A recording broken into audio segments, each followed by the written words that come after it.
Brandon. Oh, yeah, I'm Mac. And this is our Incredibles presentation. So, basically, the movie Incredibles, before we get into it, the movie Incredibles is yet another classic Walt Disney and Pixar animation film. This movie, revolves around a family of retired superheroes. So you got Mr. Incredible, his wife, Elastigirl, and then they're just trying to trying to have a normal life after their superhero career. So after they get married, they have 3 kids: Violet, Dash, and Jack Jack. All while having their own unique superpower. They're trying to live a normal life, but it's hard when you have superpowers. You gotta hide them from the public. So their lives they're just an average white family that lives in suburbs that comes to a surprising twist when Mr. Incredible gets caught in some trouble trying to live out his old days. And he ends up getting an office job. It kind of goes crazy from there. He throws his boss through a couple walls, and then they're back into the superhero business. So that's just basically a little layout touch-up of what the movie's about. That's basically how it goes, just to keep it short and sweet. Alright, so we got our relationship we did was between Mr. Incredible and Syndrome, aka Buddy, aka Christ on Metals. And this is his new nemesis after he comes out of retirement. And he met him when he was a kid, like way back when he was first a superhero. And we got different cultures within the relationship. So Mr. Incredible is obviously a superhero, and this kid Buddy is not a superhero, but he invents different like rocket boots and like weapons and different stuff to try to act like a superhero. But at the same time, he's also a lot younger when he meets Mr. Incredible.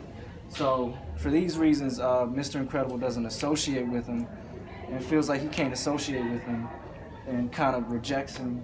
Due to his age. Yeah, due to his age. So, when we were going to depth for our questions, we asked how much did the culture impact and perceive.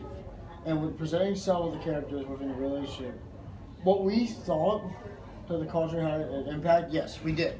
And the reason why is that, like Max said, he tried to present to Mr. Incredible, trying to make him proud, impress him as a hero.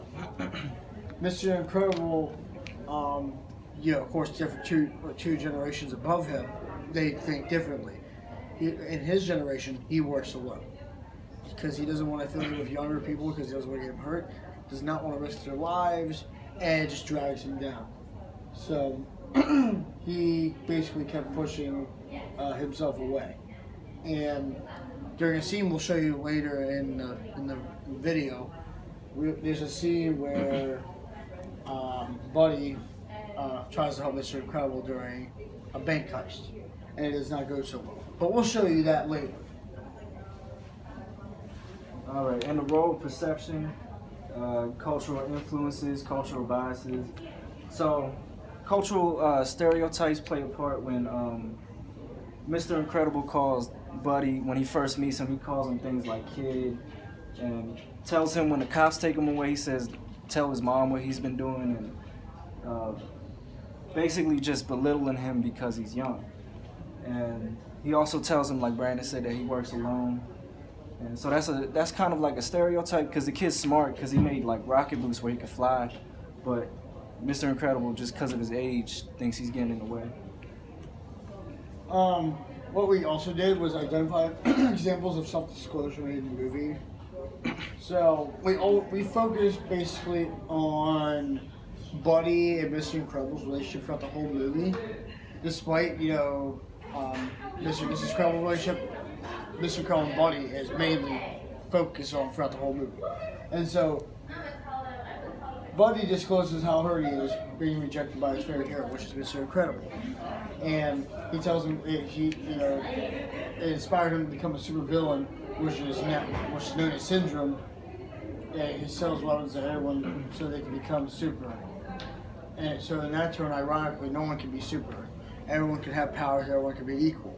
So that was what Buddy became Syndrome, because he saw a disadvantage of superheroes, because he made the technology so that he can be at the same level. Because he couldn't be with Mr. Incredible when he was young. And that's what caused him to become a supervillain, which is known as Syndrome. Okay, and then we got impression management strategies. So we got kind of getting away from Mr. Incredible and Buddy. We got Mr. Incredible trying to act normal when he had a job. He worked for an insurance company, and they were supposed to get the money for the company and not help the customers, but him being a superhero, he ended up helping the customers, and he was unsuccessful in this trying to manage his impression because he was trying to help somebody and his boss was kind of not letting him do that, so he ended up throwing him through a wall, and so that kind of messed up. And this is our example.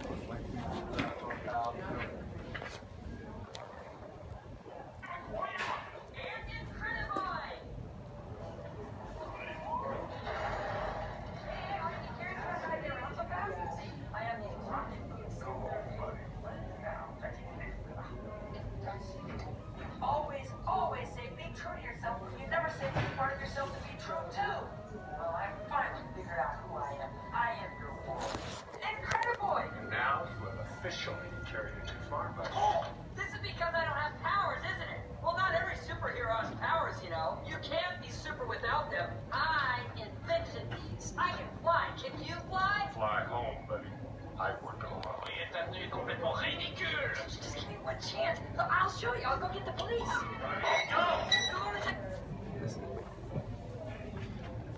And so, that video, like we said earlier, explains basically how, with Buddy and Mr. Crow's relationship went downhill throughout the whole movie because Mr. Crow works alone, different generation, and Buddy tried to always prove himself, but Mr. Crow was stereotyping his age.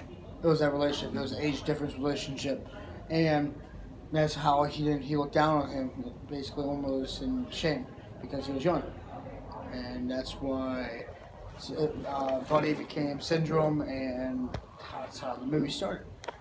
So, thank you for watching. Thank you for watching. Brandon and Matt, and we're done.